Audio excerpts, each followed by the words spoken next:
I wanted to tell you that what's going on Gaza today, I don't think any camera can describe what's going on there. I am in contact with the Gazians there, and what's going on there is horrible, it's unprecedented, and no one can talk about it. But later on, when the dust of the battle settles down, we will discover the horrible truth of what's going on there. So today I'm not going to talk about Gaza. I'm going to talk about the whole Palestine and the Palestinian people. The Palestinians call May 15 Nakba Day, which means the great catastrophe.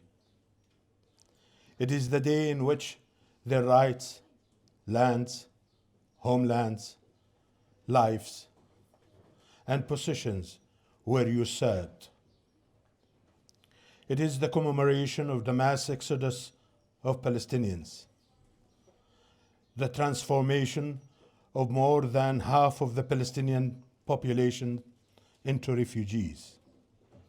And now, nearly 7 million refugees are still forced to live far from their homes in the diaspora, waiting for the day to return.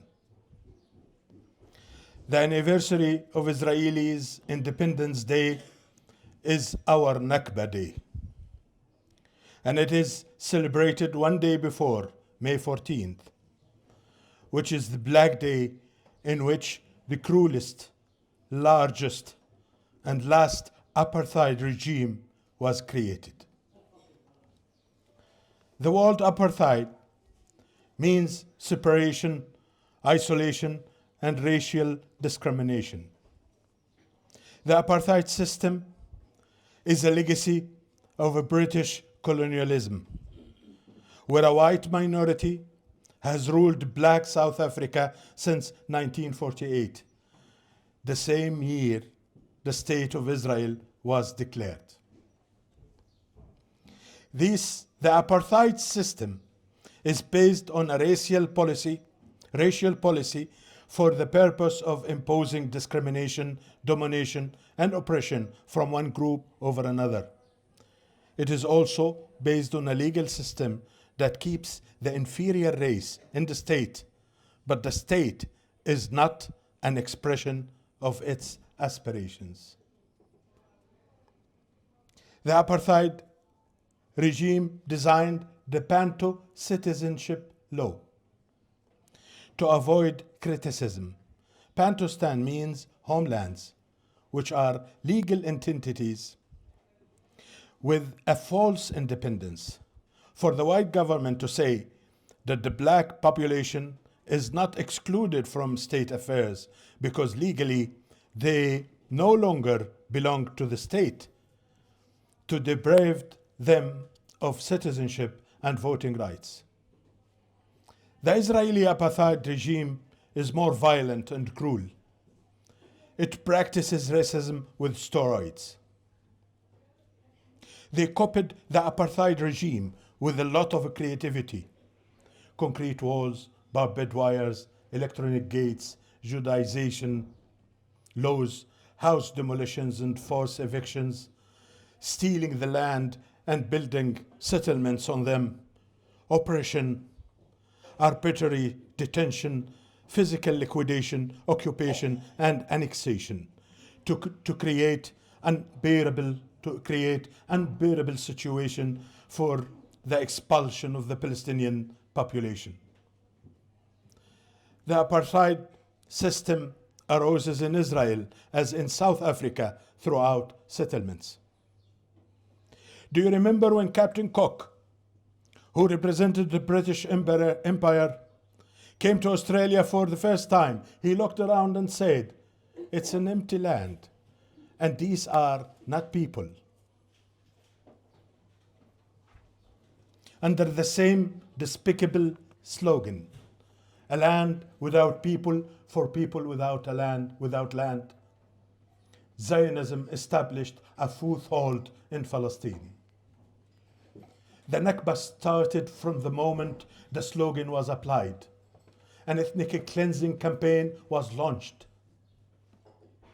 During 9 months of 1948, Zionist forces killed and displaced the majority of the population of Palestine, destroyed half of the villages and large part of cities, committing horrible massacres, and it was denied.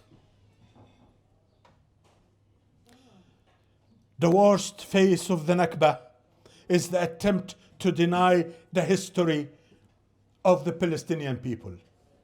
The names of the villages were transformed into Hebrew names. The existence of Palestinians was denied, and their culture and identity were stolen. Israel Zangwill, a Zionist close to Herzl, said, "If you want to give a country to a people without a country, it is absolute foolishness to allow this country to be for two people." David Ben-Gurion was trying, after Israel completed the occupation of Palestine 1967, to convince the Israelis to leave the West Bank and Gaza. He said, "You managed to get rid of about 1 million, and now you are integrating a larger number of Palestinians under your rule." They believed that they could contain Palestinian national ambition with the idea of self-rule and convince the world that it was a two-state solution. The Jewish State Law 2018 imposed a false narrative of history throughout series of historical inaccuracies, religious methods, and racist laws. It prevented the right of return to the Palestinians while opening the state to the world Jew.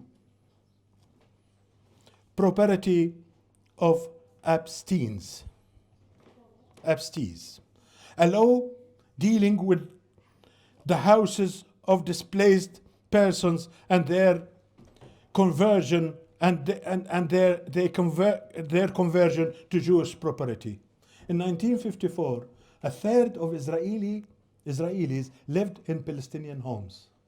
Israel rejected any discussion about returning it to its owners. Settlements are Israeli blocks whose goal is to annex Palestinian land to build settlements and their services. There are now 176 settlements inhabited by 1 million Zionists. The title empty land is unconvincing justification because all the land seized for it belonged to the Palestinians. Israel has designed 2 separate judicial bodies in which rights are determined according to the national affiliation. Under this system, thousands of acres have been declared as state land. The Palestinians do not know that their land have been registered in the name of the state.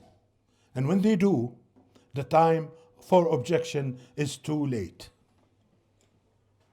And even if the owner succeeds in proving the ownership, it will stay registered in the name of the state under the claim that this land was handed over in a good faith.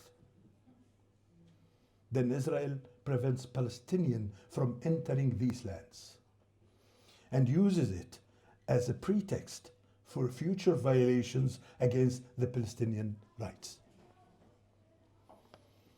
Home demolition policy arose during the British Mandate. The Israeli army adopted this brutal policy as a security measure as the army demolishes houses on the heads of armed men who they do not surrender. And the result is the indiscriminate use of house demolition to displace entire communities. Sharon said, the Bantustan model is the ideal solution for the Palestinian-Israeli conflict. Israel has divided the Palestinians into groups isolated from each other, subjected to a variety of legal and administrative systems, and the Palestinians must hold permits to move between them. 3 types of citizenship were imposed. First, the Green Line, which is the Palestinians of Israel.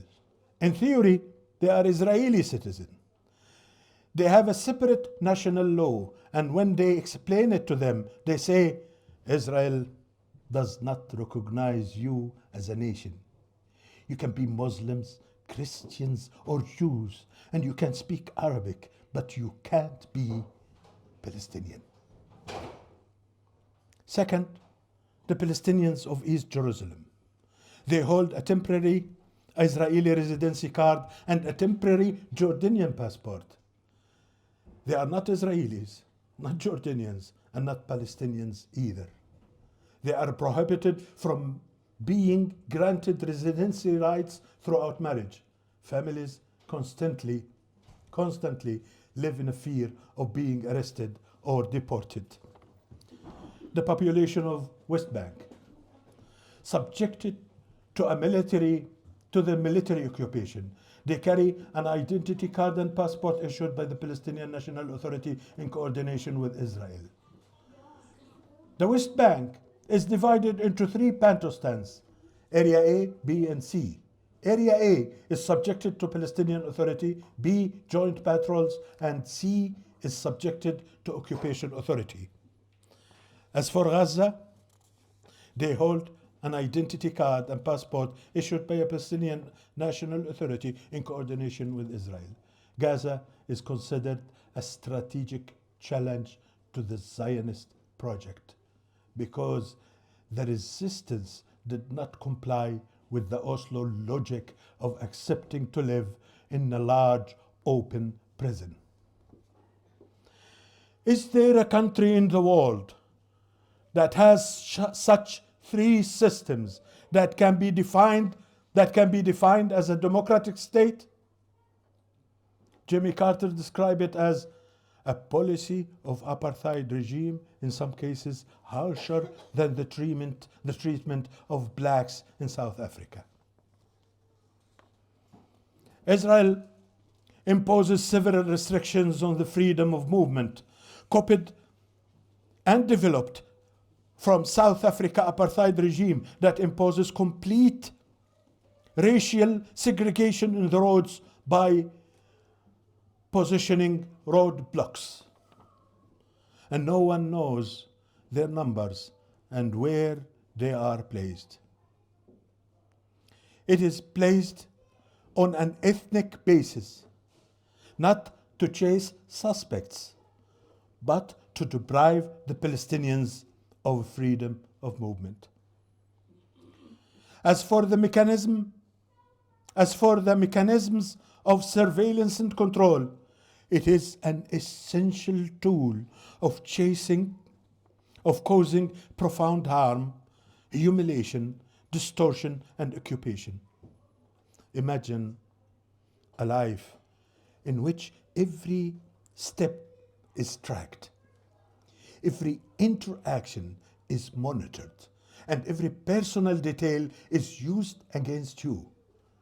In Gaza, the surveillance system has evolved into a genocide system, targeting leaders, scientists, academics, doctors, public figures, and legal entities with the aim of emptying society, making life impossible, and forcing people to immigrate. This system operates without the knowledge or the consent of the affected people. They think it is funny to stop people and ask them for their identities and forcing them to take off their clothes. They don't see that there is a problem with that. Racism is ingrained in society and in their educational system in schools. They teach them from a young age, that the Palestinians is a human animal, the enemy, the terrorist. If you do not kill him, he will. This racist mentality has manifestation in society, culture, and daily interactions. The phrase dirty Arab, repeated by many Israeli Jews as a sick reaction to the phrase dirty Jews that they used to hear in anti-Semitic Europe. There are a computer game in which the player who kills the largest number of Arabs win. Avishai Revive, the head of the two trustees of the land of Israel, said, "I can't deal with an Arab as a human being. I can't deal with an Arab as a human being." The Israeli judiciary, is it off now? Can you hear me now? Okay. The Israeli judiciary was not a system for achieving justice, as much it was for implementing the laws to serve the interests of the Jew people alone. This was the case when the military court sentenced the leader of Kufr Qasim massacre to pay a fine of 1 penny. Lawyer Flahav Al-Bak, in the compensation case filed by an old Palestinian for the soldiers killing his wife, said in her defense of the soldier, well, the man gained from his wife's death because he was obliged to support her while she was alive. But now he is no longer obliged, and therefore his loss is zero at best. Palestinian prisoners. The military court system was established similar to the British military court system, in which administrative detention was applied to enable commanders to arrest any person without bringing charges. Palestinians are treated as foreign civilians. They are arrested under the pretext of membership in illegal organization, planning acts of sabotage, or raising the Palestinian flag. According to the Red Cross, 1 out of 3 Palestinians have been subjected to arrest. And all court judges are Jews. Israel enacted a law deeming that criminal responsibility begins at the age of 12. And thus it became possible to arrest, try, and imprison Palestinian children.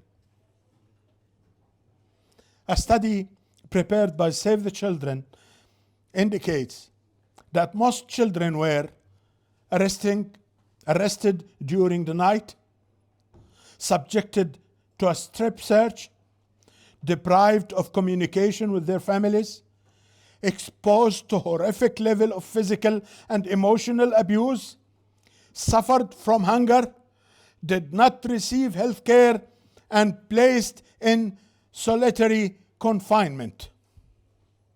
We all watched the video in which Ahmed Manasra, 13 years old, appears with 3 interrogators, one of whom shout at him and curse him, demand that he answer questions and prevent him from speaking. At first, Ahmed denies. At the end of the interrogation, he said to them, I believe what you said, but I don't remember it.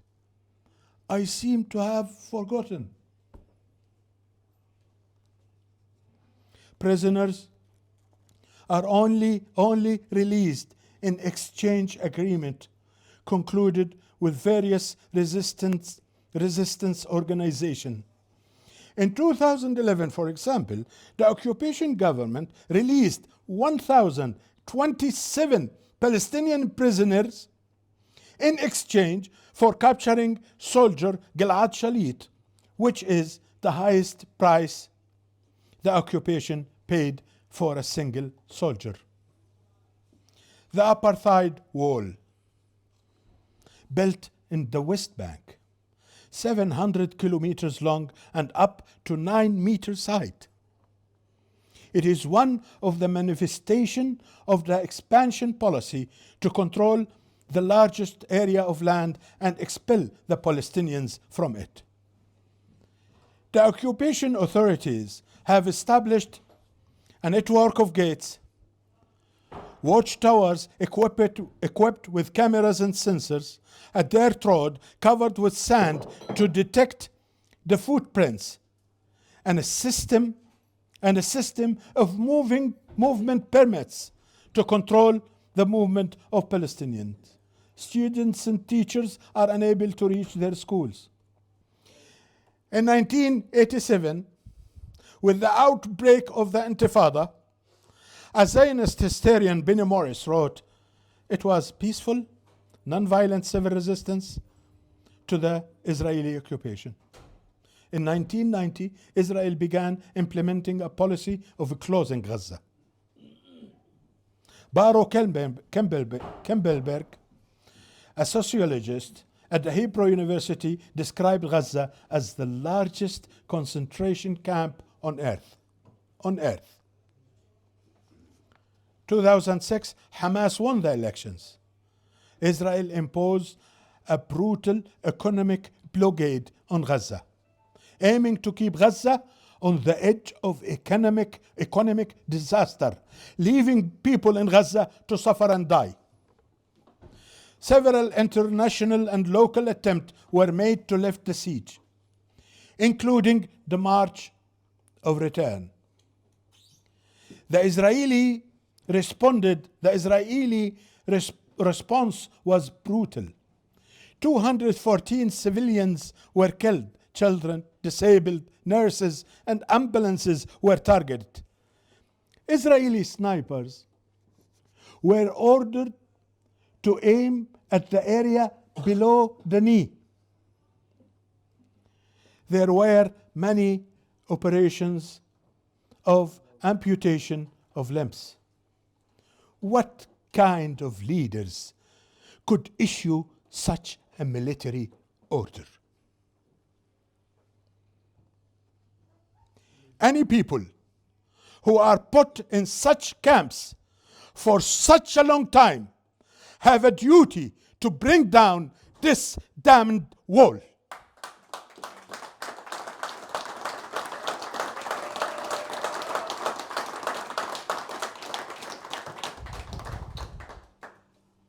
How did apartheid end in South Africa? Boycott, divestment, sanction campaigns, and a global solidarity with black South Africa forced governments to abandon the apartheid regime. Even their sport team could not play in other countries. Of course, not all the countries fought apartheid, especially America. They did a lot to maintain apartheid regime. As we see what is happening today with the Israeli apartheid regime.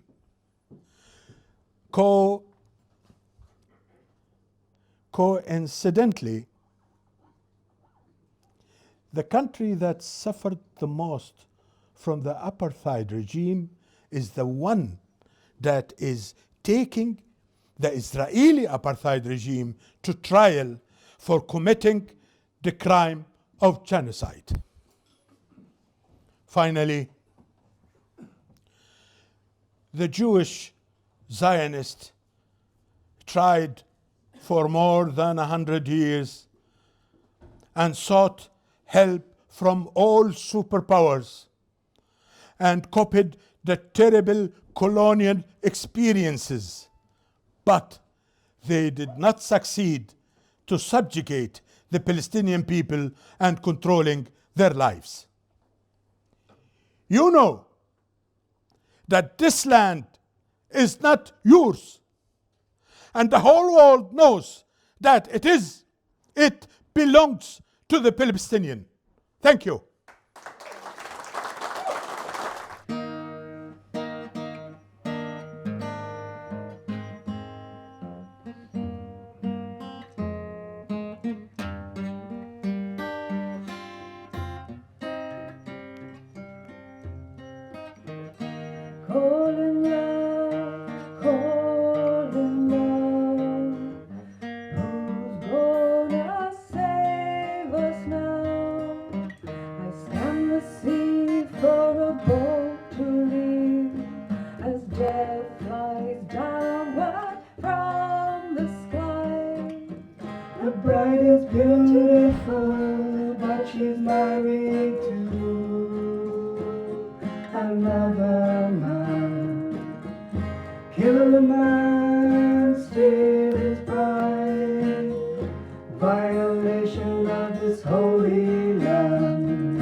Palestine, my haunted sister, had been harried every day. From the wildflowers of your village, you can't even run away. Doors are still, it's your world, you can't renounce it. Corporate shackles tear your heart. Doors of steel crush your vineyard, keeping you forever apart. All the love in the world, gonna turn the ship around. All the love in the world is gonna turn the ship around. Freedom will come, freedom will come. I'll meet you outside this world of right and wrong. The day will come, the tide will turn, the walls will come down.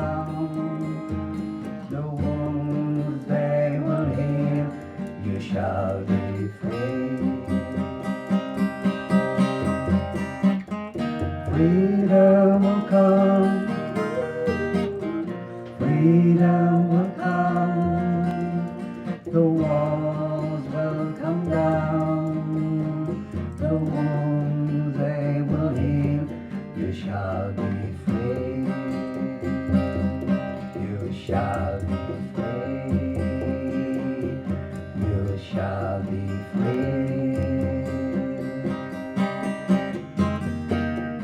All we are saying is give peace a chance. All we are saying is give peace a chance. All we are saying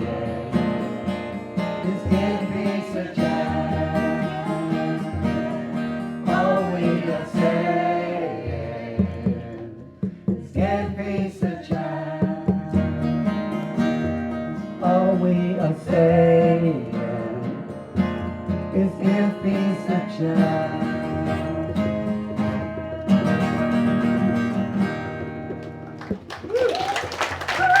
okay, so long. We love workers. We love workers. I have a couple of things I do want to say, and maybe I'll just, as Mo said, introduce me as a teacher. It's a privileged position for me because with young minds, you have a chance to try shape them. But of course, you want them to think for themselves as well. And we don't have enough of that in the world.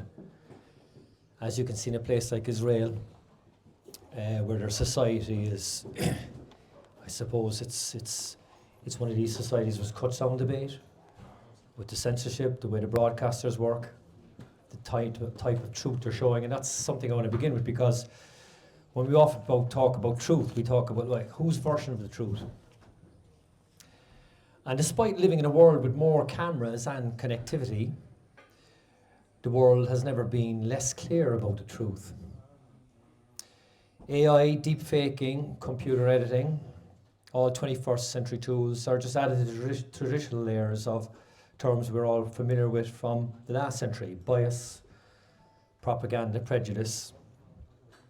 So how do we discern the truth from a 24-hour stream of information? And even more importantly, how can we ensure our filters are pure and we don't ourselves carry a hidden bias? History is something that I write on, and when I come to a topic, I always think the most important thing as a historian is, first of all, always doubt something, appraise it. Don't necessarily just take it in and believe it. Check the source. This is a great starting point, and this is something we need to do more of. And as much as it sickened me that Israel were allowed to participate in the recent Eurovision, I couldn't buy into the media, let's say, war of information that suggested they were buying it. And we have to be careful, because what do we buy into ourselves? I was checking up their how they were received, and of course I didn't see the competition live, but on one source I heard excessive booing and jeering, of course. And then I realized it was on a cycle. So when I checked the source, it was an Islamic source. But it just made me think, it made me sad in a way, because we don't need to add any extra layers. I think Israel are doing enough damage for themselves. So I think it's important for us to realise the moral ground that we have, and not to be falling down these wormholes or echo chambers. We don't need it.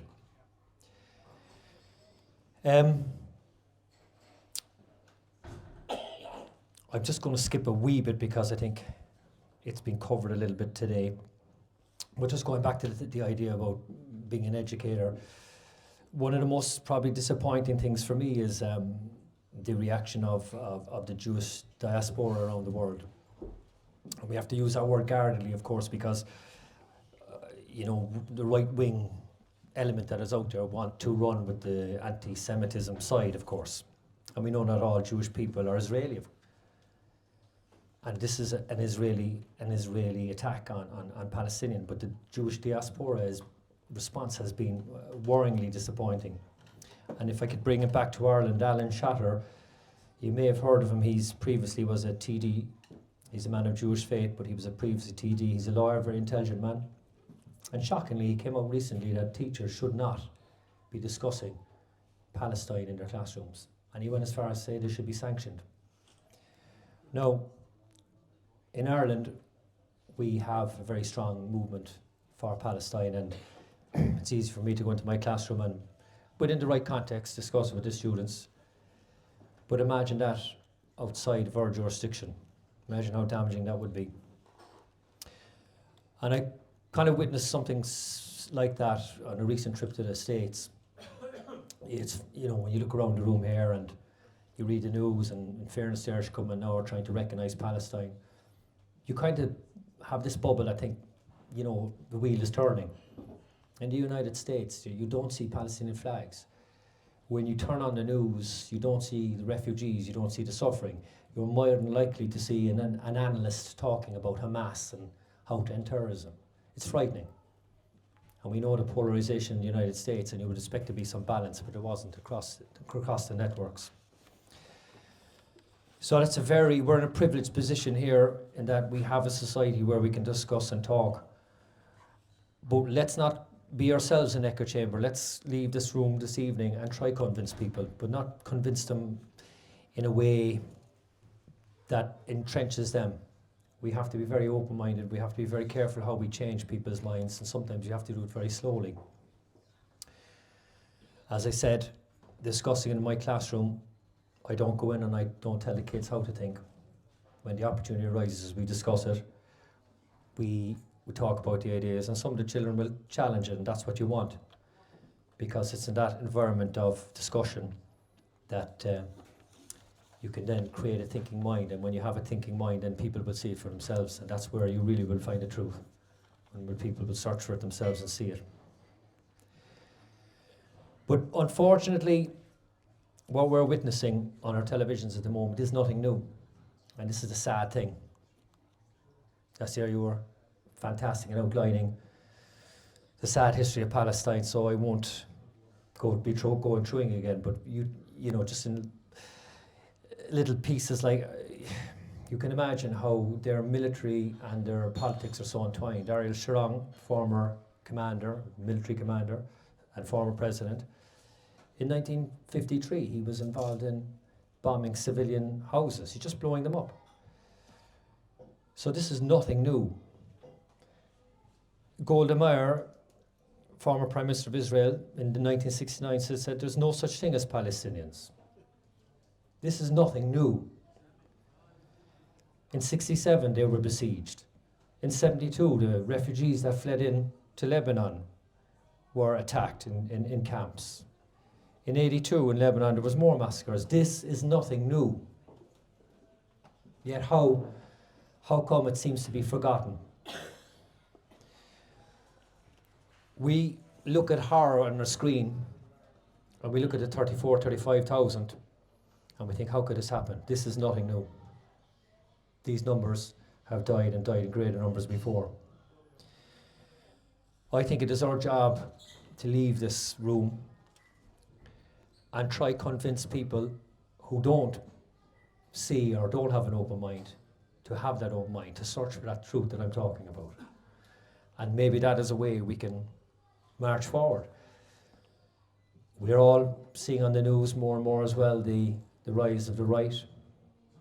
And I think it's important to talk about that here because the two things are intertwined.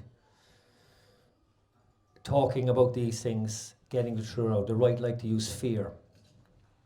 And maybe I can just end with a little anecdote. There's a pupil in my school, and I got to know him well because I do a little bit of work up with the refugees, and it's just conversational English with him. When he first came to school, he could barely speak. He's from Afghanistan, and he told me recently that when people ask him, how did he get here? He says he flew. And I said, why are you saying that? Because he said, I don't want people thinking I'm illegal. And do you want to know how that 17-year-old boy got here? 6 months of walking from Afghanistan to France. And then when he got to France, he got on one of those rubber boats and barely float, and he made it to England. Thankfully, getting from England to Ireland was the easiest bit. But that poor boy, that's what he's saying. Because that the attitude's out there. So I would just say to everybody, we're speaking to the converted here tonight. Thank you for everybody for coming, but spread the message that we won't stand for apartheid, we won't stand for what's going on in Palestine, and we will speak up first for it. Thank you very much.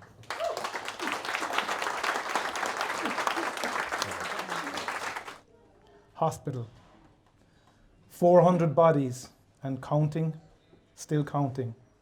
Buried. Some alive. In a mass grave.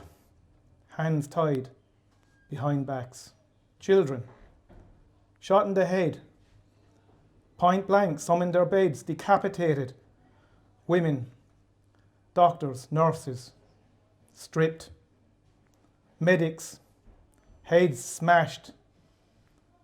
Old men, sheltering, caught. mutilated, an orgy of death, discarded afterwards, buried in the earth of a ransacked hospital, sanctuary in Gaza destroyed by a defence force, the most moral army in the world, still counting bodies, still finding bodies in the earth. And it barely gets a mention on our news channels. More numbers, abstract, no clickbait, advertising, we are going blind, numb, compartmentalized, amnesiac. Yes, Israel is civilized. Israel is white. We buy and we sell with Israel. Israel isn't Muslim. Israel speaks our language in the accents of Manhattan, Missouri, Golders Green, Muswell Hill, anesthetic. European, invasive, non-native. Who are the animals now? Who? Israel is on our side. They celebrate savagery. They bless depravity. High on power we lend, always wanting more, insatiable. They celebrate blood, death, revenge. Party animals on the loose, insatiable, insane, irredeemable. You wait. Their elders will run the scapegoat out into the desert, wipe their mouths, tell themselves, tell the world, it wasn't us. We have done nothing wrong. Start afresh. Cognitive dissonance unaddressed. Run on till the next time. Been doing this for a long time. They are taking us all down to the hell of our making. Insatiable, irredeemable, insane. Come out of her, my people. Come out before it is too late. It is too late. We will reap, weep, we will weep. Thank you. This is something a little bit out of left field because we're going to look very briefly at the astrology chart of Palestine. So we're going to zoom right out. I feel bad doing this after hearing Nasser's speech and the spoken poem that the last man just did. I mean, how can we even talk about astrology with that amount of blood on the ground? But anyway, it won't take too long. Excuse me, I'm going to move down here because of the lights. Okay, can you still hear me? Yes. Okay. So every country has an astrology chart. The astrology chart of countries is older than the astrology chart of individuals. We only started having individual astrology charts when the Greeks got notions about democracy and we all began to think we were important. So astrology was used for kings and for kingdoms and for battles originally. That's what it was for. The astrology chart of Palestine, for this version of Palestine, that's generally accepted. I will be open to contradiction from any of the people who know more history than me. But it's 1988 in Algiers on the 15th of November, just after midnight, the Declaration of Independence of the nation of Palestine was accepted. And what I would like to invite you to do right now is let's do a bit of time travel to Algiers and pretend we're there. Because this is a great way, if you're not interested in astrology or you know nothing about astrology, you'll get it by doing this. So imagine that we're in that conference hall with hundreds of delegates from Palestine and the Arab world, and they've argued for 3 days about what goes into this declaration. And the famous poet Mahmoud Darwish wrote it. It's a very beautiful document. You can find it online. It's so human and so peaceful. It's so moving. I read it in order to do this, and I recommend it to everyone. So he put it into beautiful words, and then Edward Said translated it into English, and he's another beautiful writer. It's well worth reading.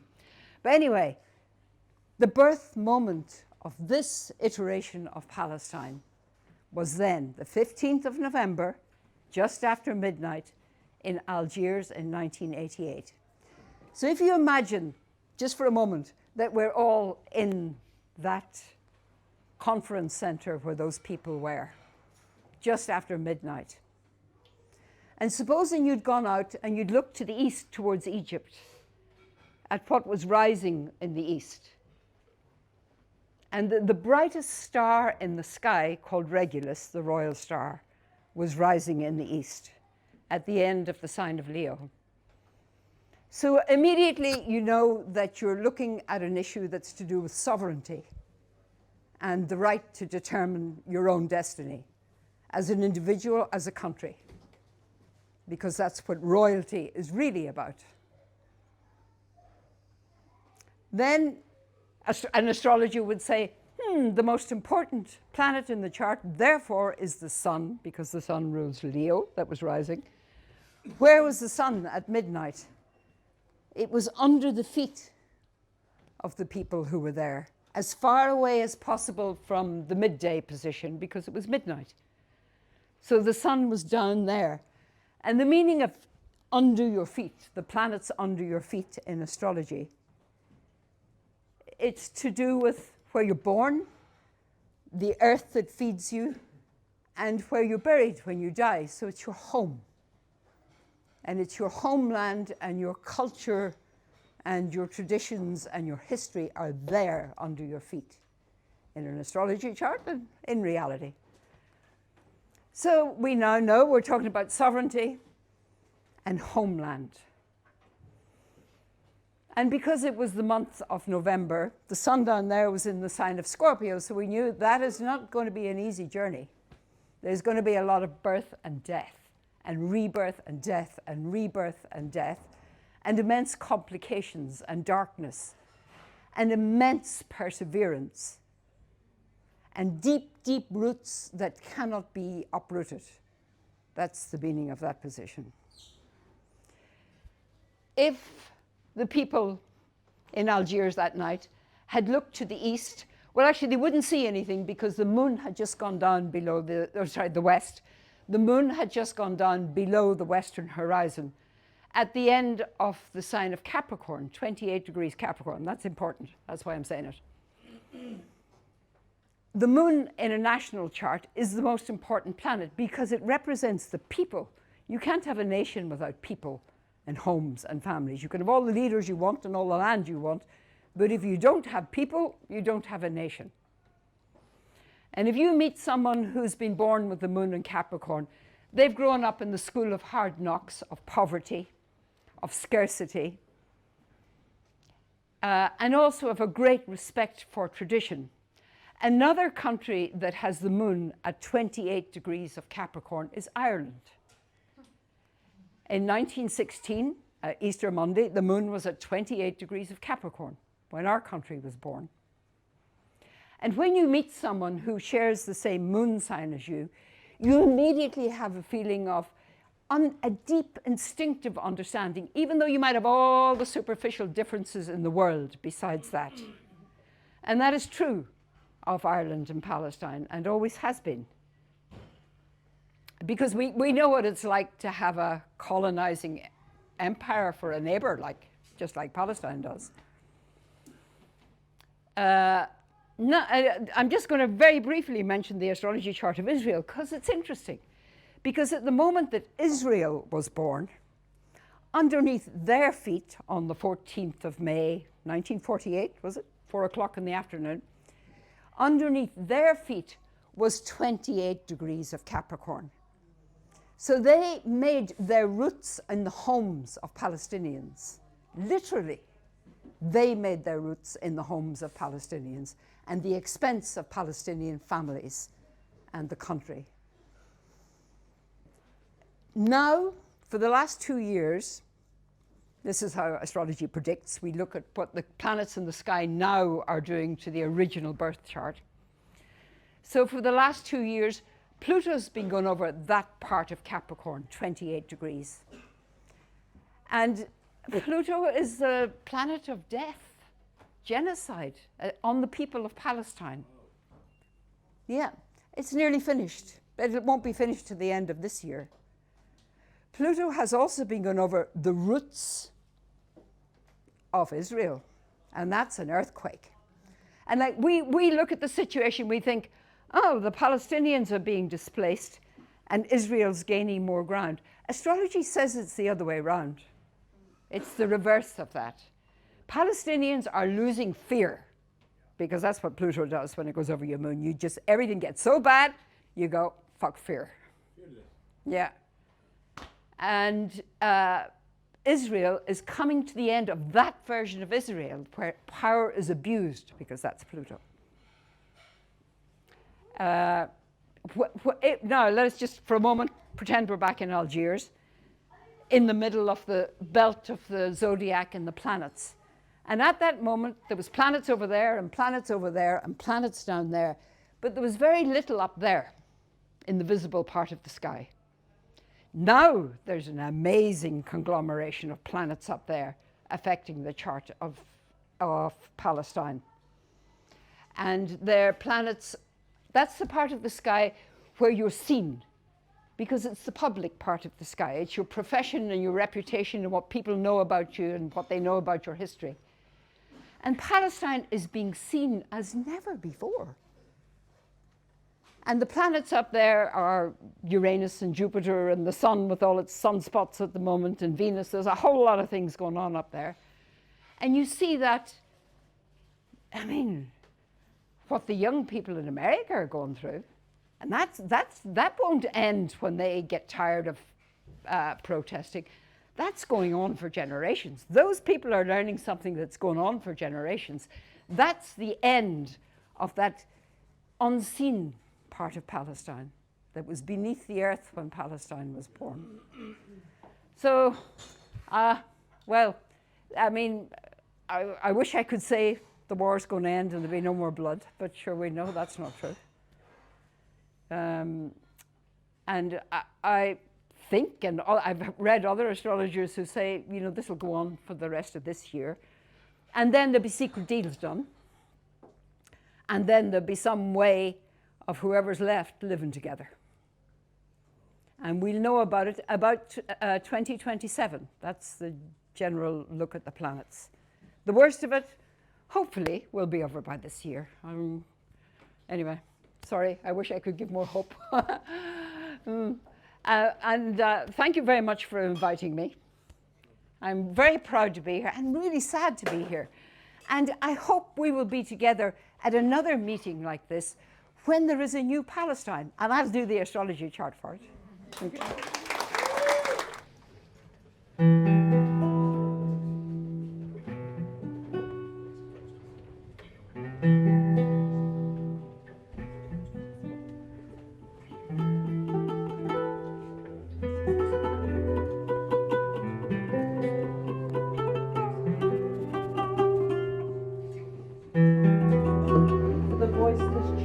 Palestine, for their bravery, their sacrifice, and their startling beauty.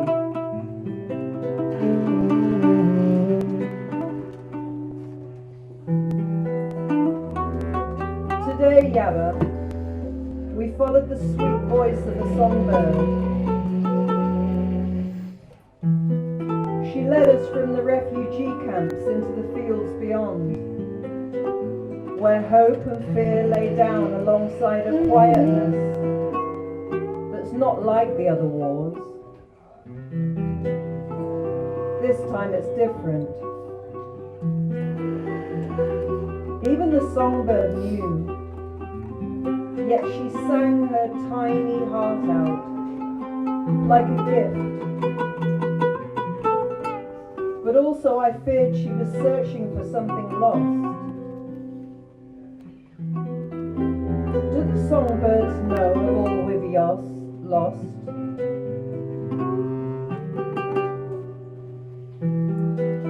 What's that wound across both your hands? Did you find in the rubble that to which you searched? A loved one, a lost one, a broken down dream of one day in peace. Did you find in the blood and the dust some sliver of hope?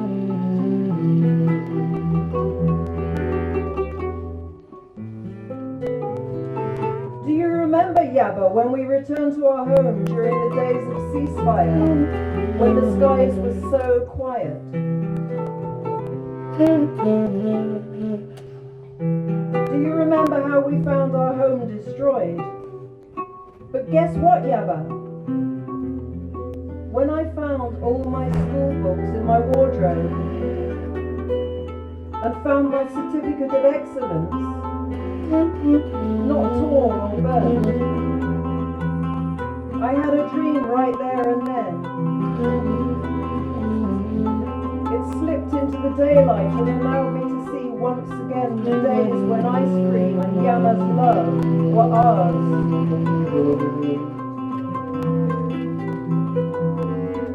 Yama loved my certificate of excellence. I will put it somewhere very safe to remind me of both her and my teacher's love.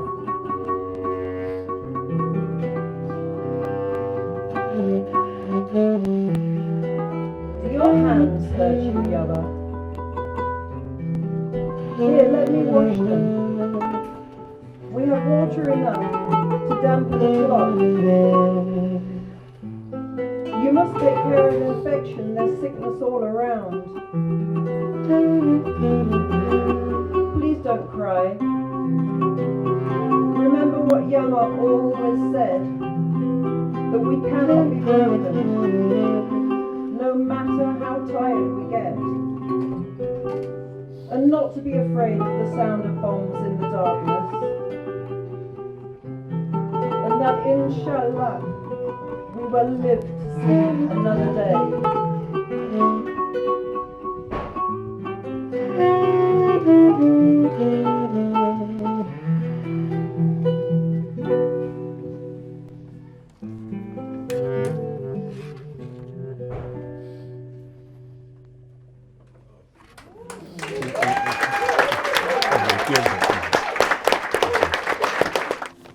Hi.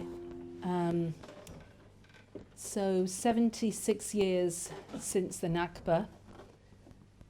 It's 108 years since the words that I'm going to read were written.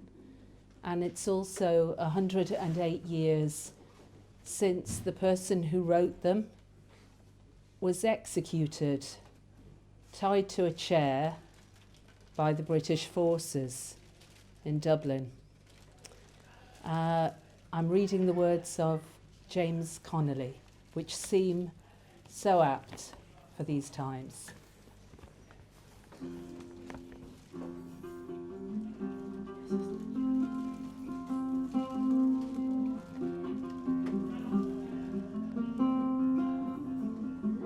What is a free nation?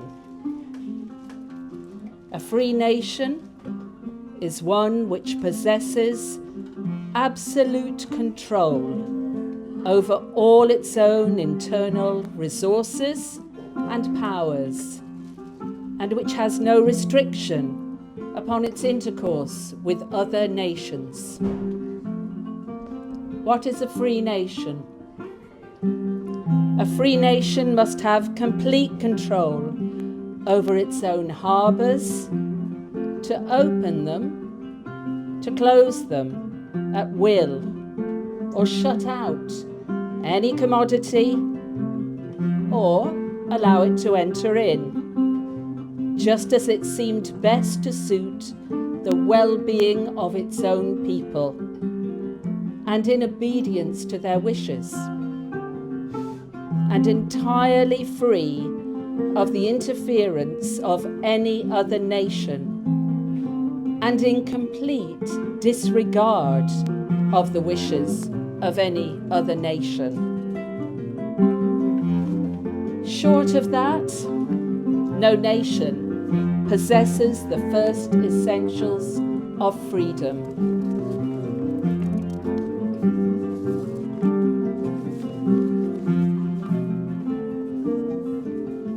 So, how would you like to live in a house if the keys of all the doors of that house were in the pockets of your rival, who'd often robbed you in the past? Would you be satisfied if he told you that he and you were going to be friends forevermore, but insisted upon you signing an agreement to leave him in control of all your doors and all your keys?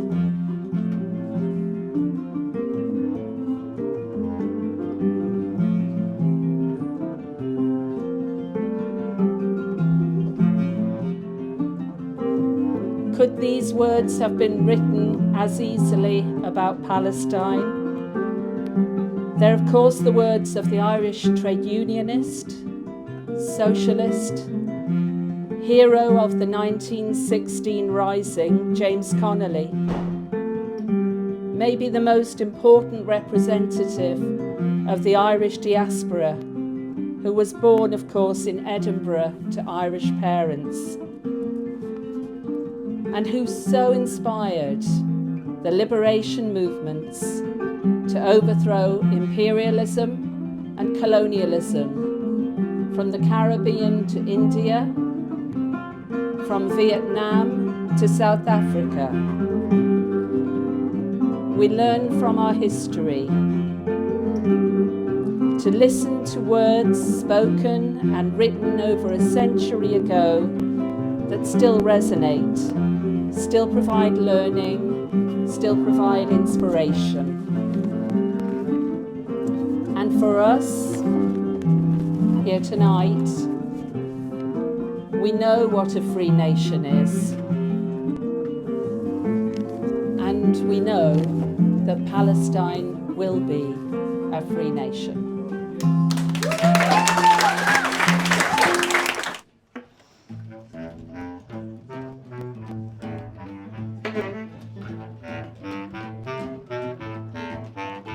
He has 3 wives.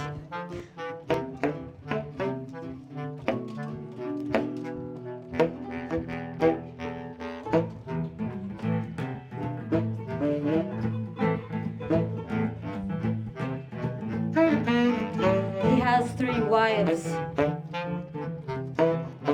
They have no life. They deserve to die. They're just like us, not different enough. They deserve to die.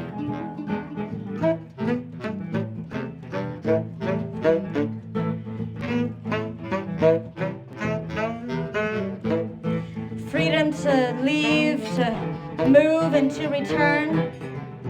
We have what they don't. Sun, exotic fruit, and freedom of the mind. They have what we don't. Do you see the way they fight to die for the right to live? Someone has to listen to the screams of these young men.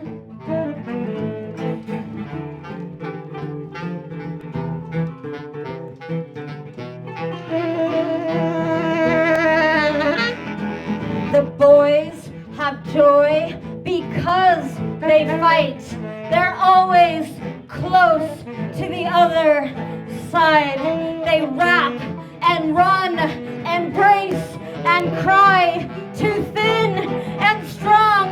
I romanticize that they don't go to bed hungry like me and empty like me and wanting like me, because I have too much.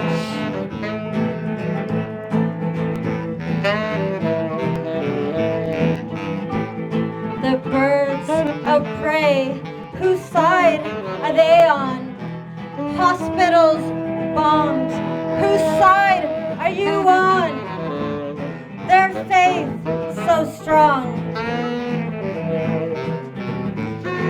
We are not the same.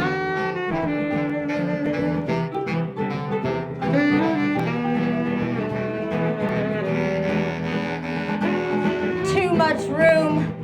I'm afraid of stones too. Well, I could unleash hell on you. Well, blame my father and my father's father. Men sit in doorwells, abandoned by hope and imprisoned, and something precious kept, and stupid me goes free.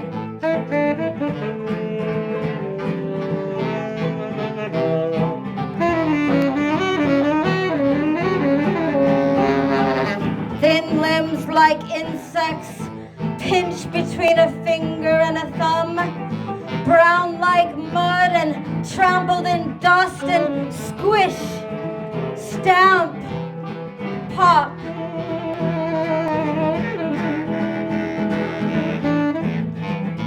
Well, she went to school and wore pretty things and has her father's eyes to suffer and die. But go ahead, turn away and go blind. Go ahead and justify a genocide.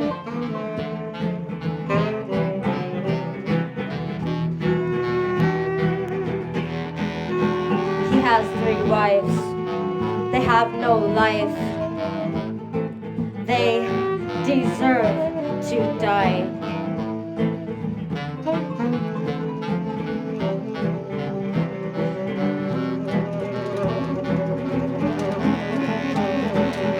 They're just like us, not different enough. Well, they deserve to die.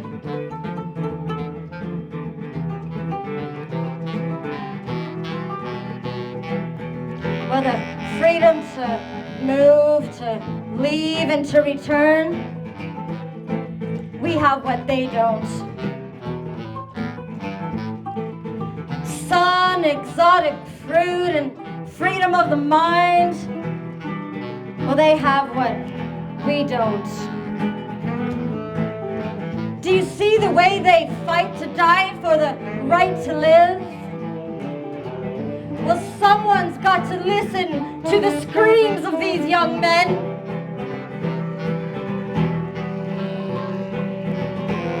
The boys have joy because they fight.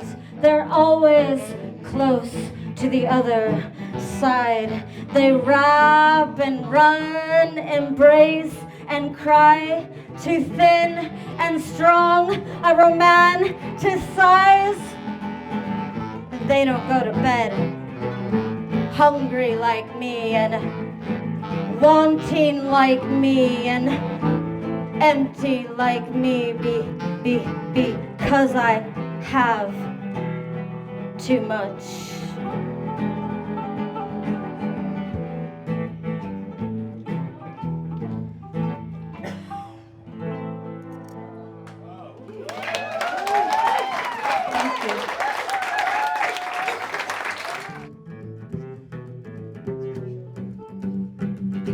My whipped hair carries the static of your electric blue storm. A deluge to cleanse this tainted angel.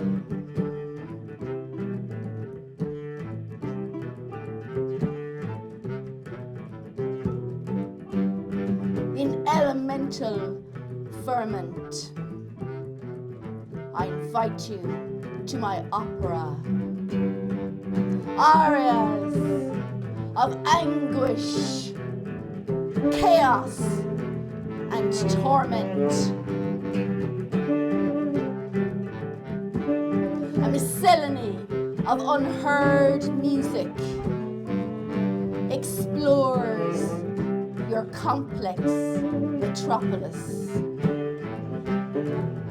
Crystal paths splint glitter with white heat.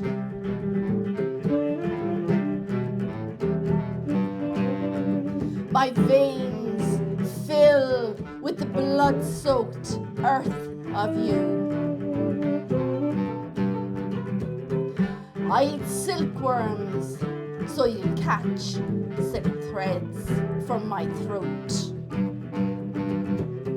Dream beasts carry our ensign of crackling inferno.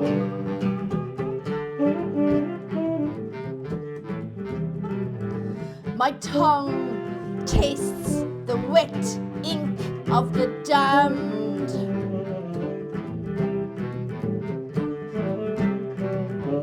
At the point of disintegration, redemption is mine.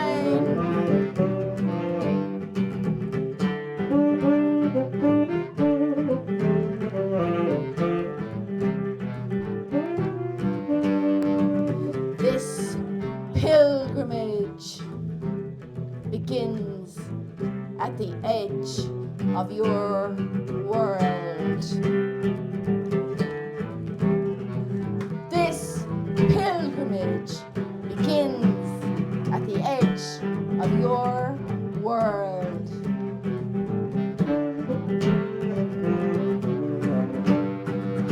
This pilgrimage begins at the edge of your world.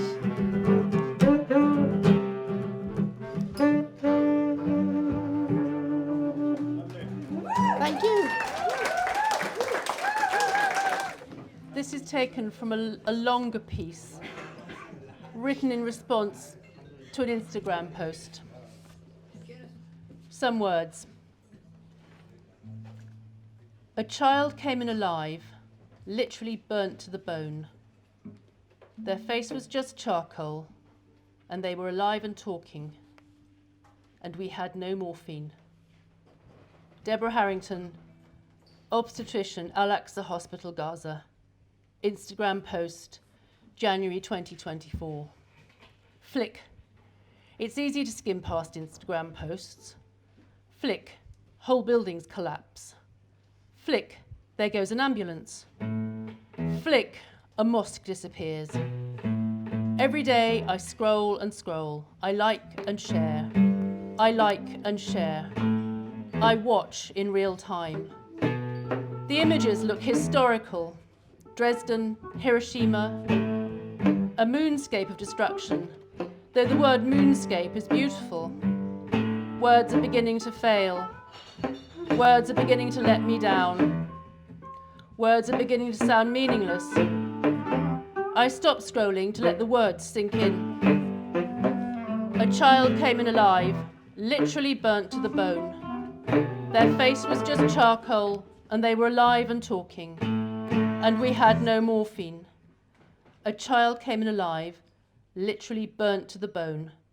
Their face was just charcoal, and they were alive and talking. And we had no morphine. Just 3 sentences. A child came in alive, literally burnt to the bone.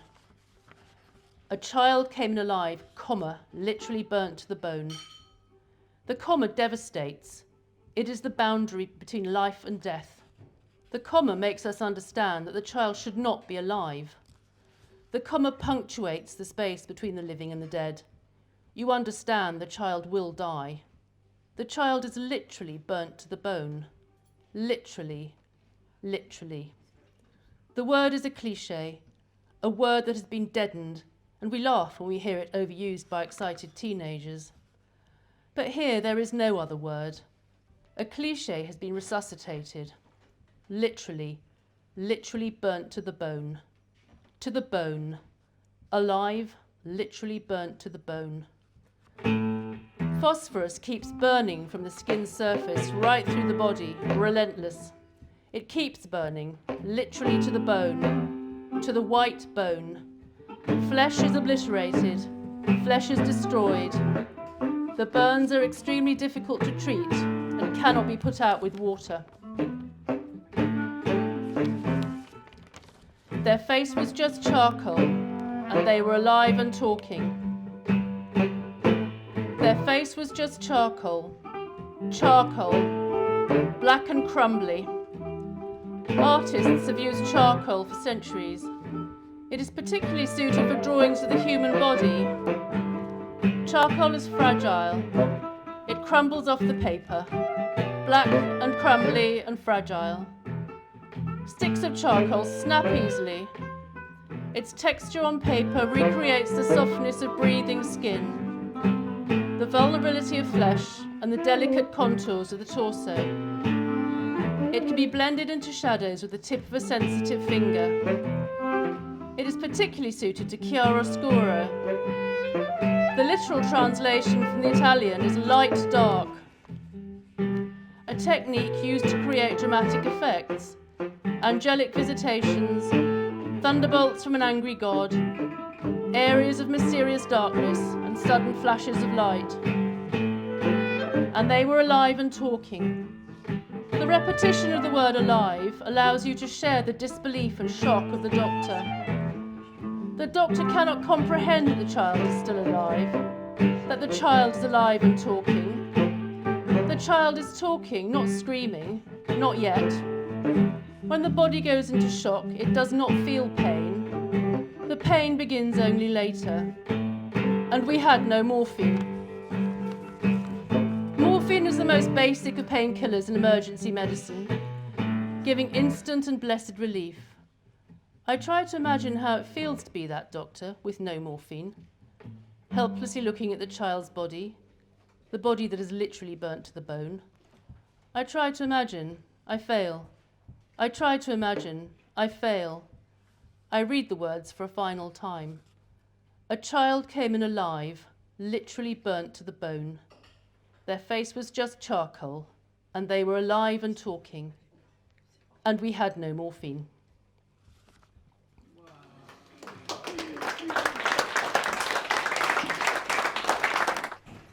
My city collapsed.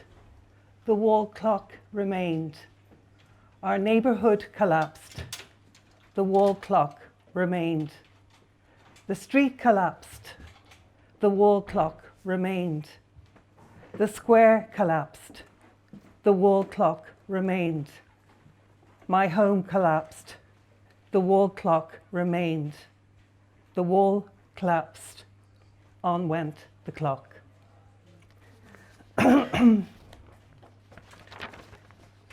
So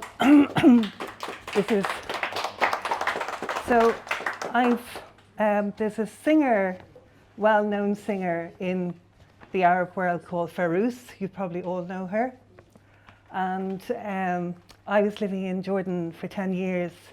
And each morning, when you were walking along the street, you'd hear her voice. And really, she's like an angel. She is an icon in the Arab world. Lebanese, Christian, but all the Arab states, they own her. They all own her. And in the 1968, in Egypt, she was commissioned to write 6 songs about Palestine. So the one I'm going to recite now, it's called The Flower of the Cities. And it was composed by the Rabbani brothers, one of them who she married. And yeah, so here we go. It is for you, O city of the prayer, that I pray. It is for you, O splendid home, O flower of the cities. O Jerusalem, O Jerusalem, O city of the prayer. Our eyes are set out to you every day. They walk through the porticos of the temples, embrace of the old churches, and take the sadness away from the mosques. O night of Al-Rasra, O path of those who left for the sky. Our eyes are set out to you every day, and I pray.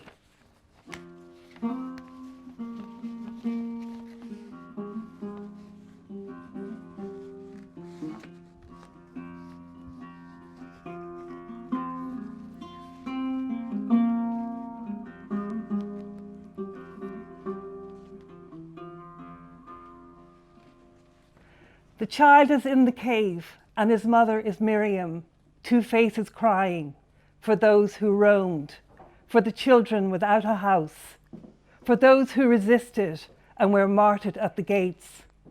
And the peace was martyred in the homeland of the peace, and the law tumbled at the gates of the city. When Jerusalem city fell, love left, and in the heart of the world the war was settled. The child is in the cave, and his mother is Miriam, two faces crying, and I pray.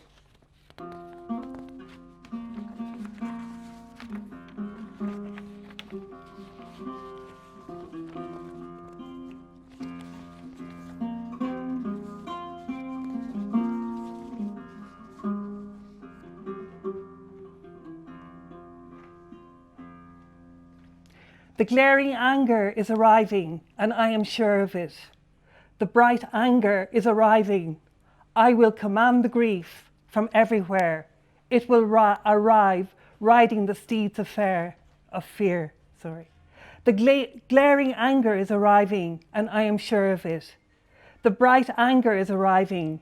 I will command the grief from everywhere. It will arrive riding the steeds of fear. As if the overwhelming face of God, it will arrive.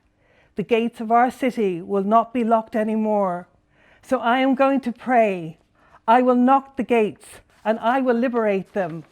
My face will be cleaned by the holy water of the Jordan River, and the effects of the barbarism of the past will be erased, O Jordan River.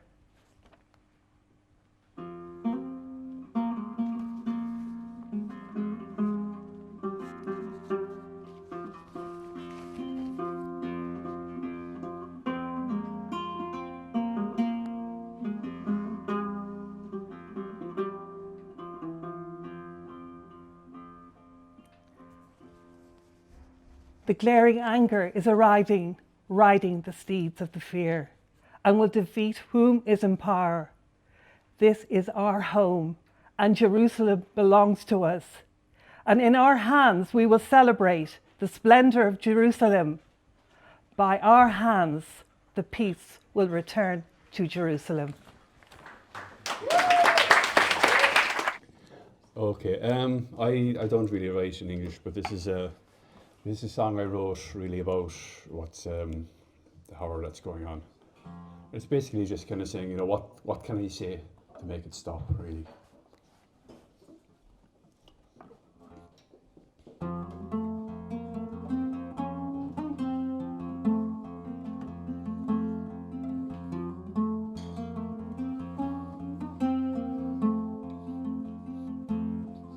Cards fiddle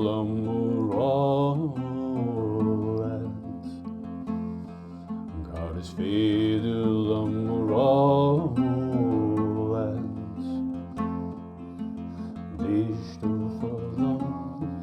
no one will the love lie the roll on the down. On will the hula down. On will the hula down. Glisten to anu. Farma vakala mangalu.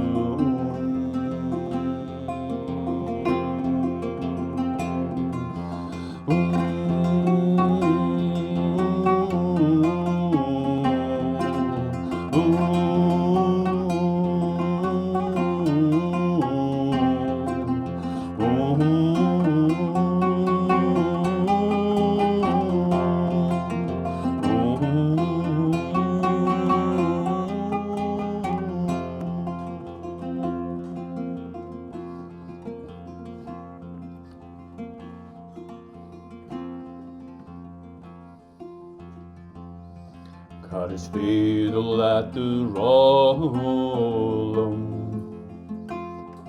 Caught his fiddle at the rollum. Show father, not what the leer the real to the sound.